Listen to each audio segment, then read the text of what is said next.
दोस्तों वैसे तो आज के दौर में हमारी दुनिया में जितना भी जमीनी इलाका है वो लगभग सारा का सारा किसी न किसी देश के अंडर में जरूर आता है। किसी भी देश के लिए, किसी भी सल्तनत के लिए और किसी भी हुकूमत के लिए उसकी जमीन का एक छोटा सा टुकड़ा भी कितना ज्यादा अहम होता है। इस चीज का अंदाजा सिर्फ इस बात से लगाया जा सकता है कि अगर हम लोग हमारी दुनिया के इतिहास पर भी नजर डालते हैं तो पाते हैं कि हमारी दुनिया में जितनी भी जंगें लड़ी गई हैं उनमें से 98 से 99% सिर्फ और सिर्फ जमीन के इलाके को बचाने के लिए या फिर दूसरे के जमीन के इलाके पर कब्जा करने के लिए लड़ी गई हैं। इवन आज के दौर में भी हमारी दुनिया में जितने लड़ाई झगड़े, दुश्मनी और जंगें हो रही हैं उनके पीछे कहीं ना कहीं जमीन का टुकड़ा ही होता है। इंडिया पाकिस्तान की दुश्मनी हो या फिर इंडिया चाइना की दुश्मनी, इजराइल पैलेस्टीन का कॉन्फ्लिक्ट हो या फिर रशिया यूक्रेन की वॉर, हर मामले में ही आप लोगों को कहीं ना कहीं जमीन का ही मुद्दा नजर आएगा। मगर दोस्तों आपको जानकर हैरानी होगी कि ऐसे दौर में भी कि जब छोटी छोटी जमीन के लिए हमारी इस दुनिया में वर्ल्ड वॉर की नौबत आ जाती है,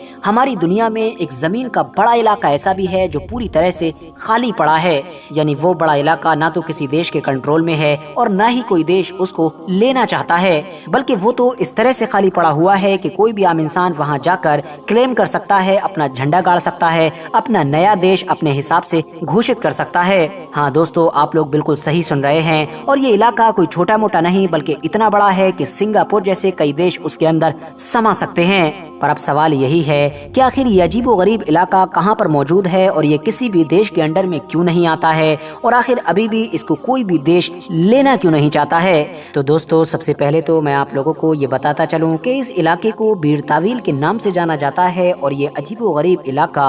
दुनिया के दो अफ्रीकन और मुस्लिम देश यानी कि इजिप्ट और सूडान के बीच मौजूद है। मगर ना तो बीर तावील के नॉर्थ में मौजूद इजिप्ट देश इसमें कोई दिलचस्पी दिखाता है और न ही साउथ में मौजूद सूडान कोई दिलचस्पी दिखाता है। और ऐसा क्यों है ये समझने के लिए हमको इतिहास में जरा पीछे जाना पड़ेगा। दोस्तों कोई दौर हुआ करता था कि जब ये पूरा का पूरा इलाका सल्तनत उस्मानिया के अंडर में आया करता था। मिस्र सल्तनत उस्मानिया के अंडर में तो था मगर उस्मानियों ने मिस्री लोगों को काफी हद तक आजादियां भी दे रखी थीं, जिसमें अपनी सीमा का विस्तार यानी कि अपनी सरहदों को आगे तक ले जाना भी शामिल था। मिस्री लोग सल्तनत उस्मानिया की मदद से सूडान जैसे इलाकों में अपनी सरहदों को तेजी के साथ बढ़ाना चाहते थे, मगर सूडानी लोगों ने भी मिस्री लोगों के खिलाफ बगावत का झंडा उठा रखा था। इन दोनों के बीच एक लंबे वक्त तक जंग होती रही, मगर फिर 1882 में अंग्रेजों ने ही सल्तनत उस्मानिया के इन लगभग सारे ही इलाकों पर अटैक कर दिया और उनके कब्जे में न सिर्फ मिस्र बल्कि सूडान का भी एक बड़ा इलाका आ गया। सूडानी लोग के जो सल्तनत उस्मानिया के दौर में भी मिस्री लोगों से जंग कर रहे थे, उन्होंने अब अंग्रेजों के दौर में भी उस जंग को जारी रखा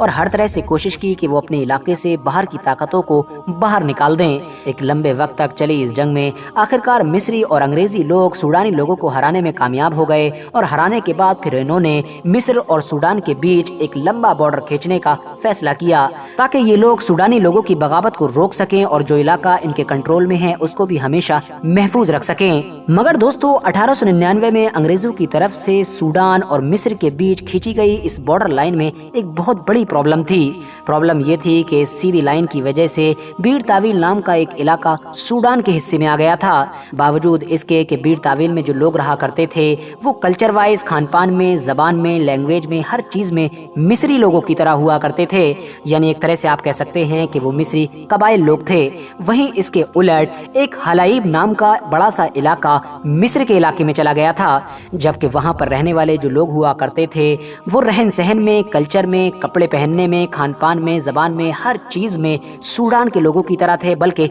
सूडानी ही थे। अब इससे इजिप्ट यानी मिस्र को तो कोई परेशानी नहीं थी, वो इसलिए क्योंकि उसके लोग भले ही उधर चले गए थे मगर उसके हिस्से में जो इलाका आया था वो न सिर्फ बीर तावील से बहुत ज्यादा बड़ा था बल्कि समुंदर से भी लगा हुआ था। मगर इसके उलट सूडान को इस मामले से बहुत ज्यादा दिक्कत थी। बड़ी जिद्दोजहद और झगड़ा होने के बाद आखिरकार 1902 में यानी ठीक 3 साल के बाद अंग्रेजों ने यह फैसला किया कि इन दोनों देशों के बीच एक नई लाइन खींची जाएगी। अब ये जो नई लाइन खींची गई थी इसके तहत जो बीर तावील नाम का इलाका था वो मिस्र को दे दिया गया, जबकि जो हलाइब नाम का इलाका था जिसमें ज्यादातर सूडानी कबाइल लोग थे वो सूडान के हिस्से में आ गया। वैसे तो ऊपर से अब ये मामला सुलझ चुका था और दोनों देश शांत भी हो चुके थे, मगर किसी को अंदाजा नहीं था कि ये नया बॉर्डर तो पुरानी मुसीबत से भी बड़ी मुसीबत लेकर आया है कि जो बहुत जल्द ही फ्यूचर में नजर आएगी। दरअसल दोस्तों मामला ये था कि जिस दौर में ये सारे बॉर्डर्स खींचे जा रहे थे, ये वो दौर था कि जब मिस्र और सूडान जैसे सारे ही इलाके अंग्रेजों के अंडर में थे, इसीलिए ज्यादा किसी को कोई परेशानी भी नहीं थी।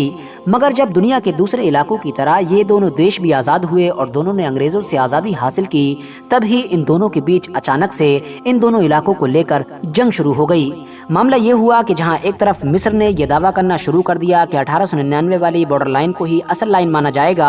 और उस हिसाब से हलाइब नाम का इलाका मेरे हिस्से में आएगा, तो वहीं दूसरी तरफ इसके उलट सूडान ने यह दावा करना शुरू कर दिया कि 1899 नहीं बल्कि 1902 में खींची गई बॉर्डर लाइन को ही असल लाइन माना जाएगा और उस हिसाब से हलाइब नाम का इलाका तुम्हारे नहीं बल्कि मेरे हिस्से में आएगा। मजेदार बात यह है कि हलाइब नाम के इलाके पर तो दोनों ही देश अपना दावा ठोक रहे हैं, मगर जो बीर ताविल नाम का इलाका है उसको दोनों में से कोई भी नहीं लेना चाहता है। वजह साफ है क्योंकि दोनों देशों में से अगर कोई भी बीर ताविल नाम के इस इलाके को ले लेता है तो उसको ऑटोमेटिकली हलाइब पर अपने दावे से पीछे हटना पड़ेगा, क्योंकि वो ना चाहते हुए भी 1899 और 1902 में से किसी एक ऐसी बॉर्डर लाइन को मान रहा होगा कि जिसके तहत बीर ताविल उसके हिस्से में आ जाएगा जबकि हलाइब दूसरे के हिस्से में चला जाएगा। अब सवाल ये भी है कि आखिर दोनों ही देश हलाइब को क्यों चाहते हैं और बीर ताविल को क्यों नहीं चाहते हैं। तो उसके पीछे पहली वजह तो ये है कि हलाइब न सिर्फ बड़ा है और समुंदर से मिला हुआ है, बल्कि तेल और इस जैसे दूसरे कुदरती खजानों से भी माला माल है।